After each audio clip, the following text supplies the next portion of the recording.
रत्नागिरी सिंधुदुर्ग लोकसभा मतदारसंघावरून भाजप आणि शिंदे गटामध्ये दावे प्रतिदावे सुरूच आहेत। गोव्याचे मुख्यमंत्री आणि भाजप नेते प्रमोद सावंत यांच्यासह भाजपचे स्थानिक आमदार सुद्धा रत्नागिरी सिंधुदुर्गवर दावा करतात। तर लोकसभेच्या बदल्यामध्ये रत्नागिरी विधानसभा देऊ अशी ऑफर भाजपचे माजी आमदार बाळ माने यांनी शिंदे गटाला केली आहे। दरम्यान गेल्या वेळी ज्या जागांवर लढलो त्यांच्यावर आग्रह असेलच, मात्र अंतिम निर्णय महायुतीतल्या प्रमुख नेत्यांचा असेल असं मंत्री शंभूराज देसाईंनी स्पष्ट केलं। कोणी कितीही सांगून दे, काही पण सांगून दे, आमच्या गटाला मिळणार, कुणाच्याही गटाला मिळणार नाहीये। आणि भारतीय जनता पार्टी आहे आणि भारतीय जनता पार्टीच्या कार्यकर्त्यांना आणि ते कमळच फुलणार आहे। मी परत सांगतोय, इथं कमळाशिवाय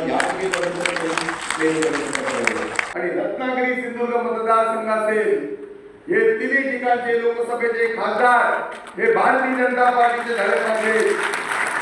मी आपल्या सर्वांनी राष्ट्रीय आपले उपाध्यक्ष आहात, आपल्या नेत्याला विनंती करा तुम्ही सुद्धा 6 महिन्यानंतर होणाऱ्या विधानसभेमध्ये या महाराष्ट्रात जर काही द्यावं लागलं लोकसभेच्या बदल्यात तर ती द्यायला आमची सगळ्यांची योजना आहे।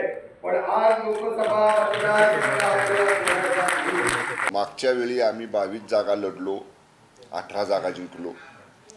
आम्ही आजही त्या 22 जागांवरती ठाम आहोत।